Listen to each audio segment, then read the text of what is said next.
Well, ladies and gentlemen, welcome to another edition of Season Ticket Holders. I'm your host, Dane Lillingston, and we have a brand new and special guest with us today. He is a rugby league reporter, film buff, UNSW alum, mad Bulldogs and New South Wales fan. You can find his articles and analysis on Code Sports and the Daily Telegraph. George Al-Akiki, welcome to the show, mate. How are you?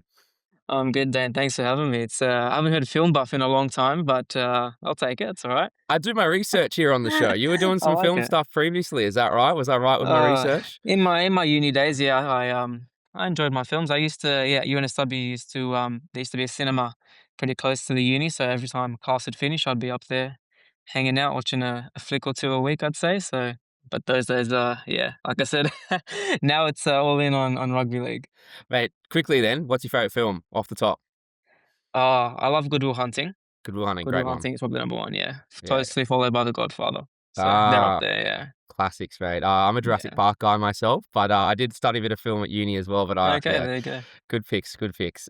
Mate, George, firstly, mate, we are going to get into some Origin because obviously game one's Wednesday night. We're going to get into some Bulldogs because your boys have finally snapped their losing streak. Yes. Ciraldo had some very fiery comments in his post-match presser. But firstly, mate, before we get into anything, I just want you to tell us a little bit about who you are, where you're from, and what got you into the great game of rugby league. Yeah, well, a little bit about me. Jeez. I'm early 2000s baby. So born 2001. So what does that put me? 25 recently. And yeah, I growing up loved footy. Came from my mom's side. Her family were big Bulldogs fans. Couldn't shake it. So it was the poor dad pretty much as soon as I was born, didn't really have a choice. It was always gonna be the Dogs, even though he's a Manly fan. All So, right. I'm although I've seen more Manly premierships in my time than Dogs ones, I'm still glad to be in the blue and white. And then, yeah, just growing up through school, loved writing and wanted to mix that in with my love of sport as well. So, straight after school finished, went into uni, did a media degree, and then took me a little while, I'd say maybe a year out of uni, got a gig at a local paper and kind of worked my way there. And then yeah, onto the telly and News Corp doing a cadetship for again another 12 months before landing into sport. So yeah, Mate, it's been great to watch your journey. We crossed paths in the office there at Holt Street for we News Corp a have. bit, so it's been good to see you out on jobs and things like that, mate. Guys, I just wanted to jump back on because there was some late breaking news after we recorded this podcast on Monday, and that is that Mitch Moses has pulled up with some, it looks like hamstring. There were reports of calf or hamstring tightness after their training in Gosford on Monday. He will be sent for scans. Big shock, big scare through New South Wales camp. Now, of course, they have Ethan Strange, the Raiders 5'8". Ricky Stewart has backed him before to make his State of Origin debut. He is already on the six-man bench. You would have thought originally he would only get used if there was an injury in the game. You wouldn't really think he was there for an impact player, but you never really know what Laurie Daly was thinking. Now there is a big chance he could make his starting debut in a straight swap. The other big one is that Matt Burton has been called into New South Wales Blues camp as cover. Now he could either potentially come onto the bench to replace Ethan Strange, or he could come straight into the team to come back into this Origin team. He has played before, to come straight into that side in a straight swap. Nothing changing with the bench. Of course, Ethan Strange has been there since the beginning. He's been training with the team. He knows the systems. He knows the style of game they want to play. But Matt Burton could make his return. Had just about his best game of the season for the Bulldogs. So big shock. He will get scans on Tuesday. Obviously not what the Blues want to hear. Wouldn't be Origin without a scare, but that's just late breaking news. And now I'm going to let you get back to the rest of this episode. Let's get stuck right into it because it's State of Origin Wednesday night. New South Wales, our favourites, heading into a core stadium. Firstly, mate, just how confident are you in the team that Laurie Daly has picked, and do you think you'll win on Wednesday night? Well, I don't mind the team, to be honest with you. I know there was a few shake-ups there. I think yeah, same as everyone, the bench is probably some question marks there. Maybe there should have been Jackson Ford thrown in somewhere or something. I think that was probably the big one that we all Oh, kind of scratched our heads about. But I still do think on paper, at least, that Blues side can get the job done. It's just a matter of, I guess, to be honest, I've backed the Blues most years. Any New South Welshman will do, and then we sometimes fall a bit short. So no, I think the Blues should, especially at home, play into that advantage. And they've got quite a fast-paced team, so see how we go. They do. It's going to be very interesting. I'm, of course, a Queenslander, mate, so I am backing Yes. my boys to get the job done on Wednesday night. Plenty of interesting selections for them too, but we'll get into it. Firstly, though, I just want to talk about the game itself, mate.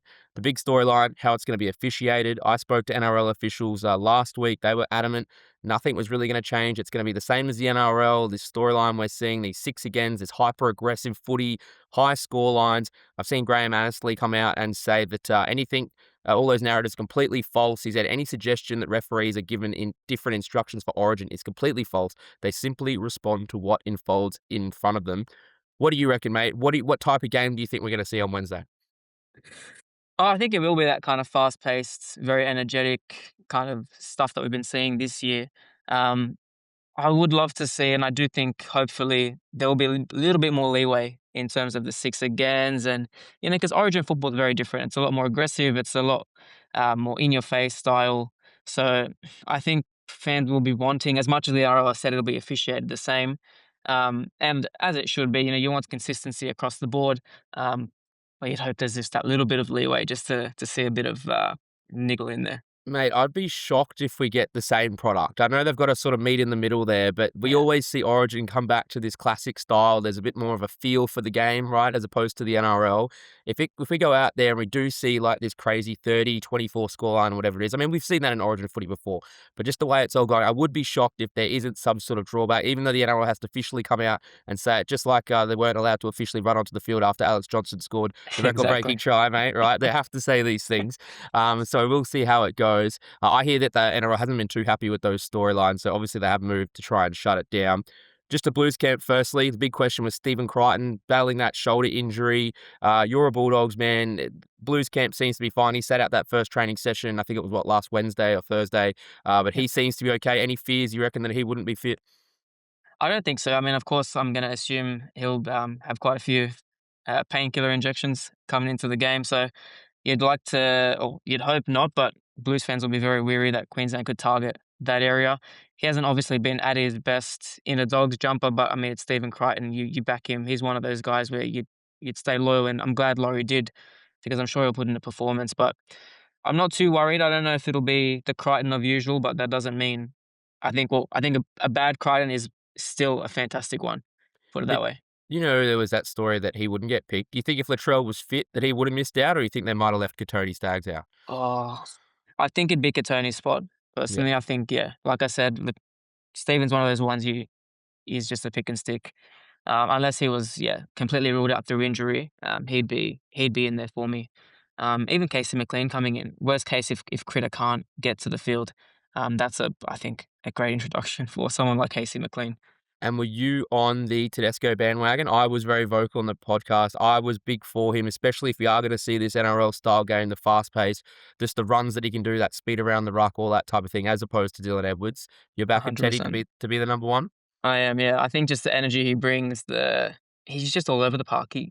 There's barely a play where he isn't roaming at the very least behind it, or getting into opposition heads with his stepping, his electric movement. It's just Teddy. Although I think you'd have absolutely no issue with Dylan in there, it's really a kind of take your pick sort of scenario where there's no downfall to either. But Teddy's just the energy he brings is, I think, suited for Origin, and to get back in there would be massive for him. You'd expect him to do that jumper proud. Yeah, I think it's good to see him back. I know when he was captain and you guys dropped him, no loyalty New South Wales, mate. But then we did it the next year, to be fair. We did it the next year with Daly Cherry Evans. Uh, But to see him back, I think it was good. I remember speaking in the sheds after that first game, what was it, 2 years ago when he came back in and then Dylan Edwards got dropped. You could see the passion, even if he just has to come in and do a job. Very passionate guy. He's a leader of men. I love watching Teddy play. I think he's a big in for you guys. As far as the bench, that's going to be the big thing. We've seen the six-man bench in the NRL. I was out at Gosford on Saturday at Blues camp. We were speaking to Cameron Murray and Blake Brayley. Brayley, of course, doesn't really know if he'll make his debut. You'd have to assume that mhm. he does off the bench. But with that six-man bench and all the sort of extra rules and thoughts and strategies that come into that, you've seen New South Wales bench. How do you think they're going to run with it? They've obviously gone a little bit different to Queensland in naming a bench hooker and that type of thing. How do you think we're going to see it unfold on Wednesday? Yeah, it is an interesting one. You look at the bench and you go, "Oh, how's Laurie gonna play it?" Right? And I think the first thing you'd assume is that Isaiah at some point would make way into the, front rower role, because Mitch Barnett obviously hasn't played a whole lot of footy this year. So to be starting as well, you'd think probably a smaller kind of stint for him, and then Isaiah would move in, into that spot, and Cam Murray comes in at lock. And then Victor Radley's another one. Laurie said that he can jump into the second row, so it'll be interesting to see where he goes in there. But Saifidi as well. I think he was the biggest surprise, right? And for someone like Saifidi who's coming back in, obviously as well, a little bit older, I don't know where it kind of he's your only sort of out and out front rower on that bench, right? So the way Laurie plays is going to be very interesting. I personally, for the life of me, can't figure it out at all. And then you got Ethan Strange and McLean on there, who also are very specialists in their roles. So it's a tough one for me. I think that's the most concerning thing for Blues fans is how are we going to play this bench? Because again, someone like Blake Brayley, he can come in for Robson, but again, is that just that one-off specialist? So it's interesting. And Robson can play 80, right, if you need to. I know it's Origin, but I Exactly. mean, Queensland are gonna be hoping that Harry Grant plays 80. Just on Victor Radley then, what do you make of him? Are we going back to, like, an old school? Do you need that sort of grunty, forward, fiery guy that, can, light up New South Wales and get a little bit of that passion, a bit of that grunt into their team? Do you think he could be? I know I spoke to Murray on the weekend, and he basically said, make of what you will, bringing Radley in, because we all know the history that he has. We were talking about his suspension history and how he has been known to do those types of things. Do you think we're going to a throwback Origin where you're getting a guy like that into your team? Well, I don't have to throwback because I feel like Spencer's played that role for the last few years where he's True, just true. that menace enforcer. I mean, one of the great recent memories is that time, was it last year, I think, where Spencer comes onto the field and then Queensland change where they're going to kick, right? Like, Kickoff gate, mate. Very exactly. Like controversial. someone like that, that's a real fear mongering kind of thing, right? Like whether Victor has that, look, he's going to come in all guns blazing, I think. And I'm not so concerned about the suspensions, and I think that's a bit of a narrative that's pushed when it's just sort of that's across his career, right? You're talking about one game now.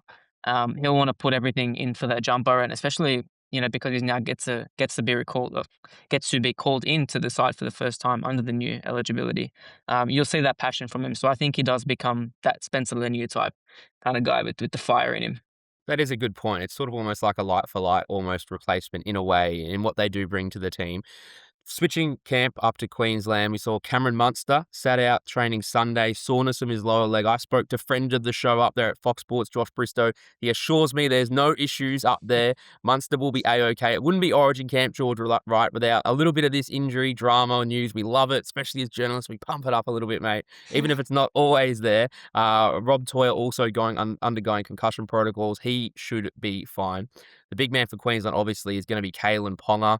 The Reece Walsh debate. I thought it should have been Reece Walsh. I was very shocked that he's not anywhere on that bench at all. You as a New South Welshman, who would you be more afraid of? I know Ponga's great on his day, but would you be more scared if Walsh was in this team too? I'd definitely be scared if he was in there. I think the thing for me is Kalen is a great fullback and Reece Walsh is a great fullback, right? But I struggle to see Walsh on the bench. Whereas if Kalen was on the bench, I can see him playing a kind of utility role. So I think if Kalen's going to be your starting fullback, it's tough to then slot Reece in there somewhere. I would have been terrified of either, to be honest. But the form that Kalen in is, I think, just that little bit scarier at the moment.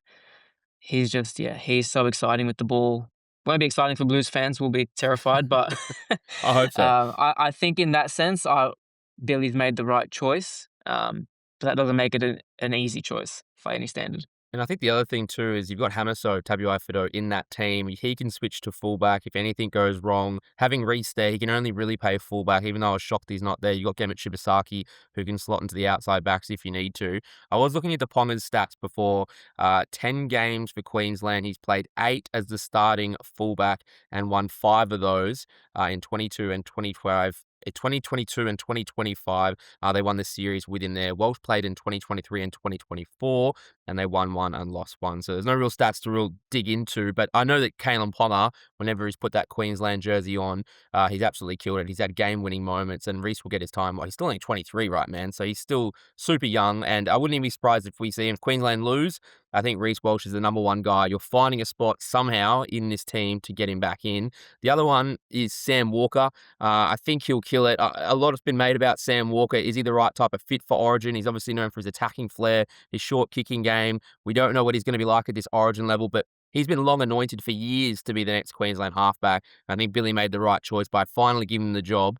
It'll be very much tested come Wednesday night, and I suppose it fits how he fits into that spine is going to be very interesting. Well, what did you make of the Walker selection, mate, as a New South Welshman, and him being in the team?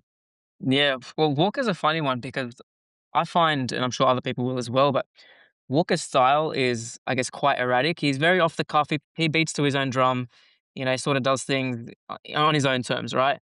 And sometimes that can come off to great effect, and other times, he'll try something that just doesn't look on at all, won't work out. So you're kind of sometimes getting rocks, sometimes you're getting diamonds. It's very tough with with Sam. Um, I just worry that in this arena where the stakes are even higher, whether we're going to get those rocks or we're going to get the diamonds. Um, I think Cam Munster being next to him and controlling if Cam plays, which I'm sure he will be massive for Sam because then that gives him a bit of freedom to do what he needs to do, and play that off the cuff style. I assume then Cam Munster would be a bit more composed and let Sam have that freedom. Um, I think it's time. As much as, we're not quite sure what we're gonna get from Sam Walker, it's time for him to step up, and obviously he's off contract well, I should say, sorry, on the free market come November 1. So, this will be a big moment for him, and I think it's time he steps up, yeah. I'd love to see him back at the Broncos one day. Mate, if when it comes to kicking games, I suppose that's what I was a little bit concerned about. Long kicking games, specifically. You've got Mitch Moses and Nathan Cleary, two of the best long kickers, if not the best long kickers in the game. Now you've got Cam Munster, Kalen Ponga, not really known for his long kicking as much either. Reece Walsh is known for his 40-20s. With those two together, with Munster and Walker, and how the kicking game is going to work, and we know how important it is in Origin to peg them back on the defensive line and that type of thing. I just feel like they're going to miss Walsh in that regard. And I think there's a real fear, right, that New South Wales could kick Queensland out of the game a little bit, right? Like, that's what I think one of the New South Wales strengths really is. Like, you guys are going to be superior when it comes to those fourth, fifth options, when they're hung on their line. They can peg Queensland back, really make Kalen Ponga work out from the back. And I think they're going to struggle. Do you see that as that's where this really could be won and lost in that yardage game? Definitely, yeah, and, if Reece Robson goes left or he goes right, he's got an option there, so, as long as they control that tempo. You've also got Harry Grant, if he needs to, he'll pop a kick in there, um, but yeah, it's gonna be on Munster, I think, for the most part, to kinda keep that sharp game and try his best, but in that regard, yeah, I think the Blues have an obvious advantage. It's just about getting in those right positions to make it happen. Good thing is Munster at least has been back in form, and Melbourne had a shocking run. He was looking out of it. I know we were talking about him potentially, not that he wouldn't, but even making the team based on form a few weeks ago. I think the last 2 weeks he's had just about his best games of the season. So very lucky for Queensland fans. Gives me a lot of confidence heading into Wednesday night, George. Very lucky for me, mate. Now just give me a tip. What is your prediction for Wednesday night? Maybe just give me your scoreline and your man of the match. I'm gonna go New South Wales by 12. Man of the match, it's got Hamoli. I think Hamoli's gonna hopefully have a field day. If we talk about form and people being in form, he's just been absolutely on fire. So scary. Obviously back again after maybe not the best of Origin debuts. He had a bit of a stop and start beginning a few years ago now, but he looks primed and ready this time around. So it's gonna be fantastic for him. Mate, he's probably one of the players, if not the player, as a Queenslander, fearful of the most. Just the way he's been running, he's so dangerous, man. Close to the line, offloads, they're going to have to really do a job to shut him down. Mate, I'm going to go Queensland 16-12, Kalen Ponga, man of the match. Okay. There you go. We'll see how we go. Queenslander, bring it on, Wednesday night. Let's just get into the Bulldogs. Your doggies, your boys, mate. Obviously, finally snapped was a 5-game losing streak on the weekend, 32-20 over the Storm. Ran him over in that 4 tries in the second half. Jethro Renakama, double. Jacob Kiraz back at fullback. Played a big part after coming back from injury. How happy were you, mate, to finally see you guys get back with a W? Ecstatic, honestly, ecstatic. And I think as well, not just that we got the win, but to come back from behind and show that defensive resolve, which we were known for last year, but kind of have lost going into 2026. Just to see them, I guess, backs against the wall. The Dogs fans were hoping for something.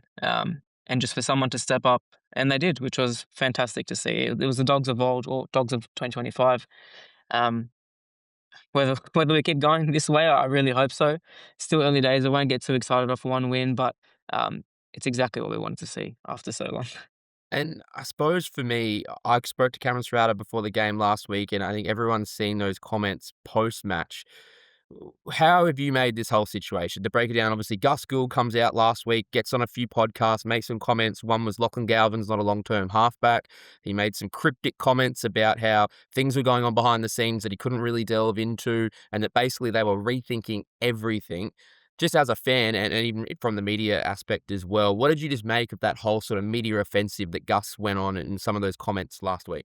I thought it was interesting. I think he's basically just confirmed what what most of us have known for a while, right? Which is that, Lockie's traits and his attributes, which made him so great at the Tigers, um, are best served playing that same role in 5'8".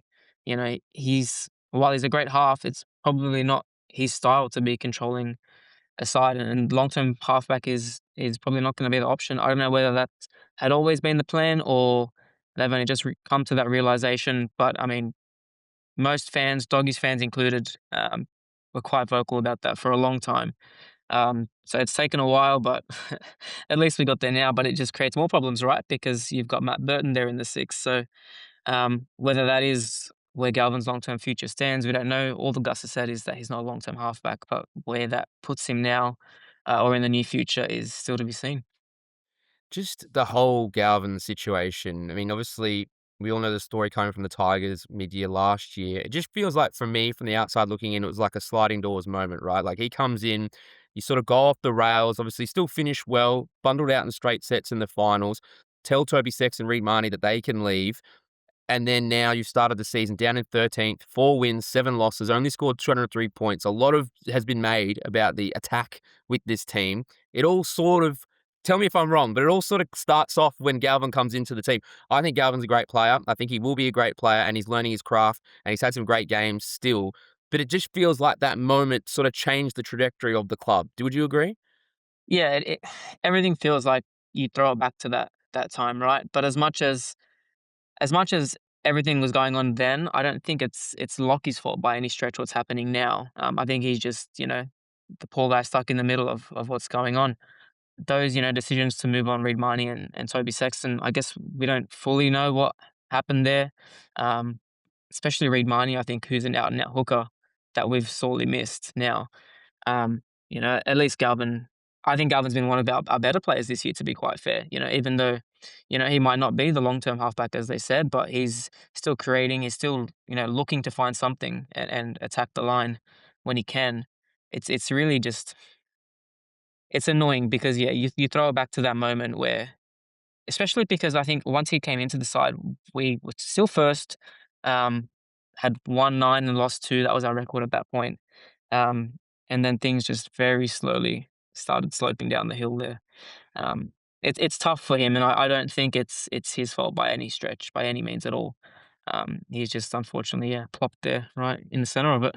Is it just like a case of, I mean, for me, it's like if it's not broke, don't fix it. But was it just too much tinkering, like trying to do too much behind the scenes and set up this long-term dynasty plan or whatever the reasoning was behind it? Because to me, it's like, well, you're top of the ladder, you're flying last year, and then you bring him in. I know he came off the bench, and then you let these players go, these crucial spine players that were doing a job the first half of the year. Then all of a sudden, they're not good enough, or for whatever reason going on behind the scenes, they're not wanted for the next season. So was it tinkering too much? Like, what went wrong?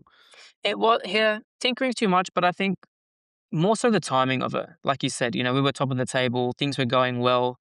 To move on two of your spine members are usually things that you do at the end of the season, right? Although Reed Marnie stayed, but obviously lost his position and Toby as well. Um, I think to go mid year, and especially where you were in the table, where we were, is that is what I think might upset Dogs fans, is because things were going so well. And like you said, if it ain't broke, don't fix it. Um, if those were, if that was the way that the club felt at the time, and they wanted to make those changes in the off season, I don't think anyone could fault them. If they wanted to try Lockie at 7 and I know obviously a lot's been made of Bailey Hayward at 9. I don't think anyone would have taken issue with that if it started at the start of 2026. But the fact that everyone could see how well they were going, and then we kind of let that go is what is the more painful thing for Dogs fans. And just on those Gus comments, when he said there's things going on behind the scenes and there's nothing that they can do about it, I spoke to Ciraldo before the game. He basically said, I think he's referring to the draw and the injuries and played it off that way.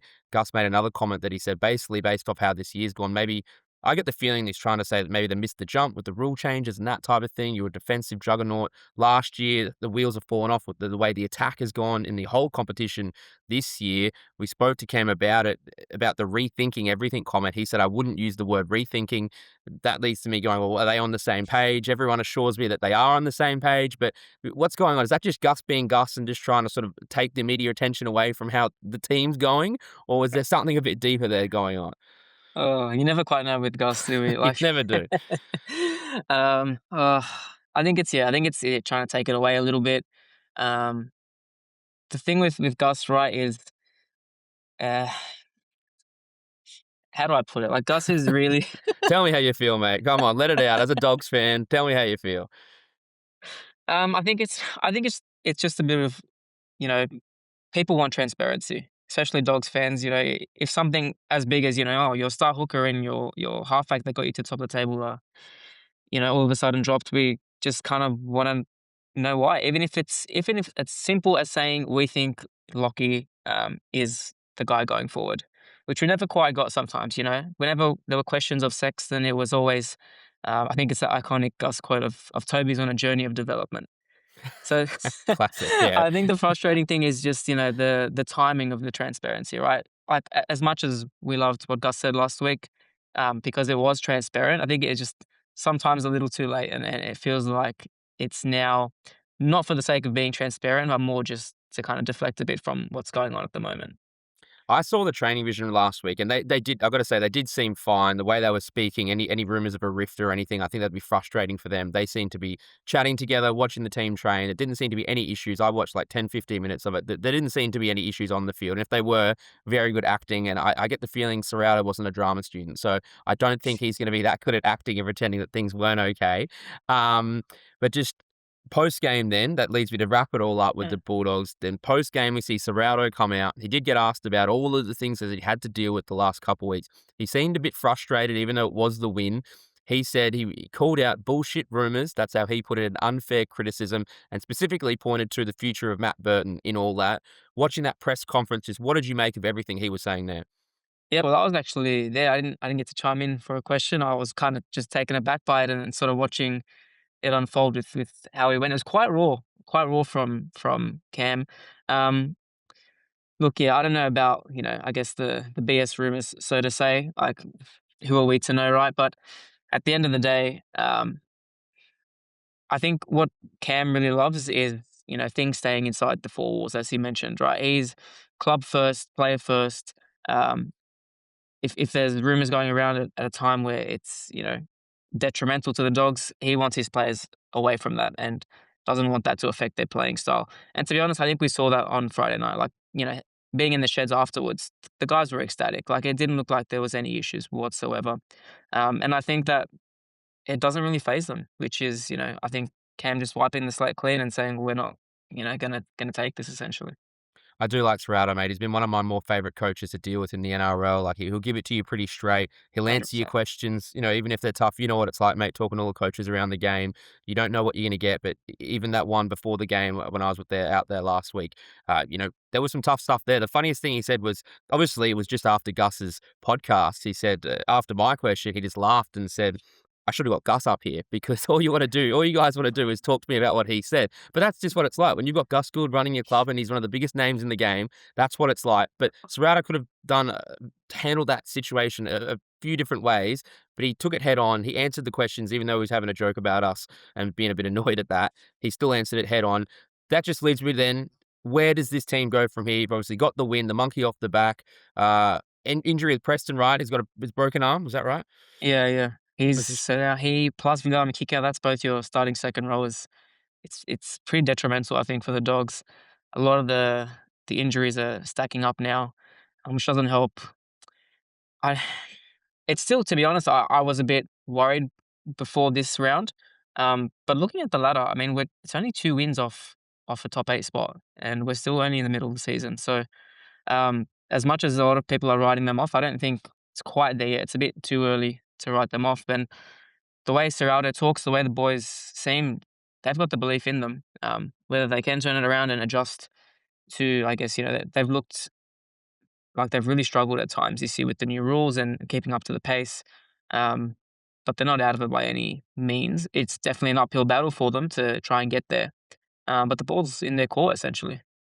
Backing them in to make the 8, mate. I mean, like I said, it is what I've kept saying too throughout these weeks on this podcast. It's just a wide open comp. Like if you take away Penrith at the top and Dragons at the bottom, it's starting to get a bit clearer now. But any team's just a little good run away from. We saw what Penrith did last year. I think the Broncos were at a similar spot that they're outside the 8. They're at a similar spot to what they are. They went on to win a premiership last year. So you just don't know. A team can go on a 3, 4, 5 game winning run and everything can turn around. Are you backing them in to make the 8? Uh, I can't go all the way there yet, but I No think, confidence, mate. What's going on? nah. Look, Fair. I just think, like you said, you are starting to see the cream rise to the top. And while I don't think they're anywhere near a bottom 4 side, a top 8 finish, while I would love to see, I think would only be in that kind of 8th place, 7th place at maximum. Sneaking in. Um, yeah, look, like we said, at the start of the season, people were writing off Manly after 3 rounds, and now they're right up there. So it's just those matter of, a couple of games stringing them together, and it happens. Definitely not writing them off, but whether it's top 8, I think it could possibly be a little bit too far gone now. Um, that's not to say it's not out of the question. I will admit right now on the podcast, if you scroll back through my episodes a little bit, there is one entitled Will Manly Win the Wooden Spoon in 2026? May not have aged too well. So that just goes to show how it's all happened. George, I want to get into a segment I call Good or Bad for Fans. That's where we go through a few things that are happening in the NRL world. You tell me if they're good or bad for fans. But firstly, I'd just like to thank our sponsor, National Freight Management. They specialise in domestic freight from cartons through to pallets nationwide. Gerard and the team do a great job. You can find more on nationalfreightmanagement.com.au. Mate, I just want to start, obviously, terribly sad news with Jai Arrow being diagnosed with motor neuron disease at age 30. Now, the thing they've proposed for him, all the NRL world's obviously rallied around him. We've seen Queensland say they're going to invite him into the camp and get him involved. And South's teammates, Cam Murray, spoke very passionately about the impact he's had on and off the field for him as a teammate. It seems like wherever he went, he left a big mark in his life. They're talking about this Try July, similar Try for Jai fundraiser. It seems to be picking up steam. A lot of players have said, would you like to see this implemented? Would this be a good or bad for fans, mate, to see some sort of nice fundraising initiative brought in for Jai Arrow, potentially in July, where maybe tries are scored and that type of thing, and we do this fundraiser? 100% great for fans. Like, it's so sad what's happened with Jai, and for his family. I know he's got a 1-year-old daughter. It's one of the real tragedies, I guess, of rugby league world that we've heard this year. So anything that kind of helps Jai out and benefits him while obviously rallying around him, I know all the fans would get behind it. It's like you said, picking up great steam. It would be almost to a point now where you'd be shocked if something didn't happen. Like, it's been fantastic to see everyone get around him.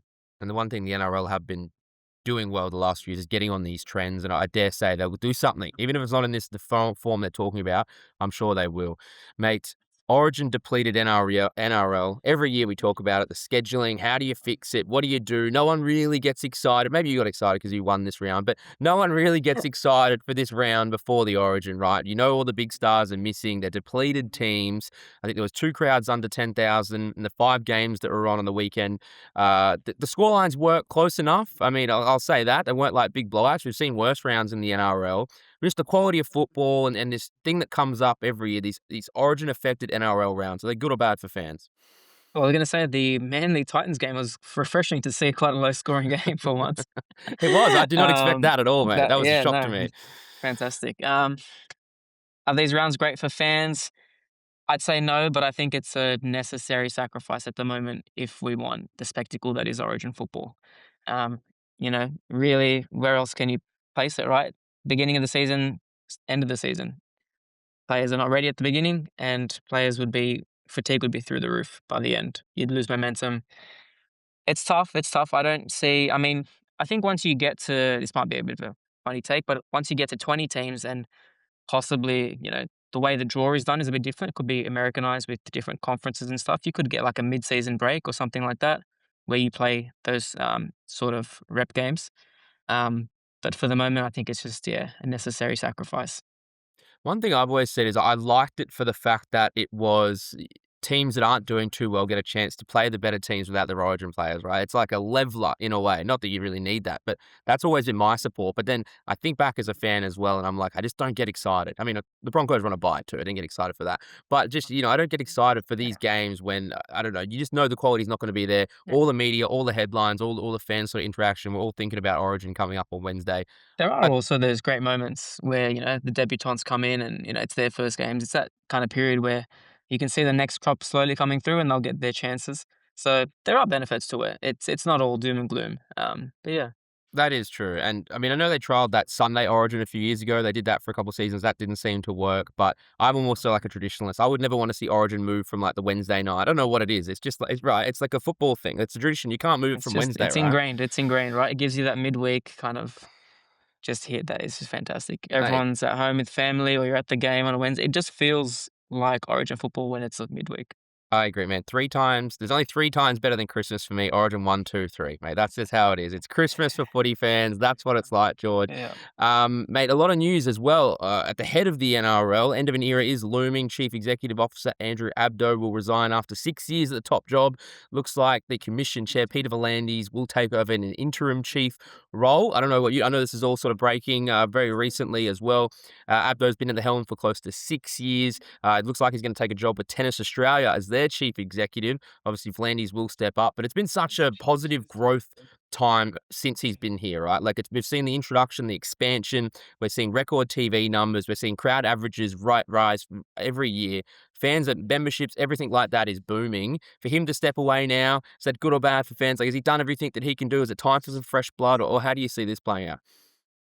Yeah, I don't know, quite know, to be honest. I mean, for all the good that he's done, you'd think it could be a bit bad, but I mean, the NRL, I'm sure, have some kind of plan in place. I mean, Valand is, he's clearly knows what he's doing. He's been just as massive for the game as Abdo, right? They've worked almost in tandem just to get it to where it is. And like you said, expansion, Las Vegas, all the new things coming through with the broadcast, like there'd be, I have no concern, obviously, with Peter still being there. So they'll find someone that they feel fills those shoes. But it is still a massive loss for the NRL, just given what Abdo's been able to do for them in that respect. Yeah.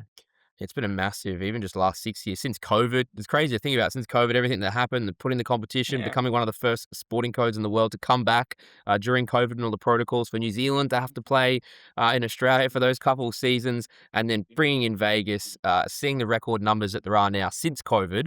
Man, it's been a crazy 6 years for the NRL, and I feel like the interest has just skyrocketed. We're talking about New Zealand takeovers, mate, with rugby union and a second New Zealand team, Papua New Guinea, truly national with Perth. So it's been great to see. So, like you said, I think the NRL, obviously, you think they have to plan in place. And if not, I'm sure Uncle Pete can just do everything. Why not? He's doing it all now, mate. Why doesn't he take all the jobs? See how he goes. So, congratulations to Abdo and everything Yeah. they've done with the NRL, mate. It's been really awesome to see. And the last one, mate, the TV rights deal. There's obviously been a lot of conjecture. I hear that negotiations are really ramping up. Now, if it does change, we don't know what it would look like. We've seen American sports. We've seen even football in this country, as in the round ball football, and how it's all been splintered with different streaming services and what that does for fans. If you were to see a change from like KO and Channel 9, would that be good or bad for fans? Because right now, you can see all the games if you pay a subscription service on KO, or if you're free-to-air fans, you can get the like that. Would you want to see any change? Would that be good or bad for fans? I think we don't want to see fans stretched out, right? In terms of that American style where you split the rights and the games across different broadcasters. It's probably as it is right now. KO subscription gets you all the games. It's a great attraction. Like at least from a neutral fan or someone just wanting to get in, at least they don't have to go searching different places. If they want to watch Reece Walsh on Friday night in round one, and then have to watch him somewhere else in round two. Um, I think to break it up would, be a little bit of a detriment to what the NRL's built, especially with, just how great the numbers are at the moment. You'd want to think they want to stay on that trajectory. Where that is and which broadcaster, I don't know. But I think, yeah, to kind of change that model at the moment would be just a little bit of a stretch. Man, I think it'd be shocking. I mean, full disclosure, obviously employed and work with KO as well, but it would be terrible to think that you can't just have one streaming service. That'll be my main thing. To not have one streaming service to be able to catch all the Yeah. sport that you love, that would be heartbreaking for fans, for anyone really, no matter if you're a media fan, supporter, whatever it is. Just for that not to be all available under the one umbrella. If we go down that path, I just think that would be terrible, and I hope we don't see that.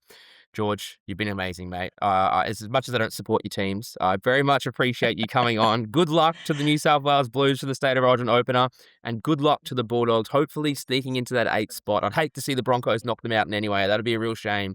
But good luck to you, your teams, and all the work you've been doing as well, mate. Thank you very much for joining us on Season Ticket Holders. Thank you very much. I can't extend the same luck for the Maroons, but appreciate it all. Queensland. All right, George, thank you very much for joining us. You can catch all his work on Code Sports, and it's up on the Daily Telegraph as well. Does a great job there, mate. Check out for a few of his articles. Guys, thank you very much. It'd be a big support if you give us a like, follow, subscribe. Give us 5 stars on Spotify and Apple. It would be a big help. As always, take care. Talk to you soon. Bye-bye.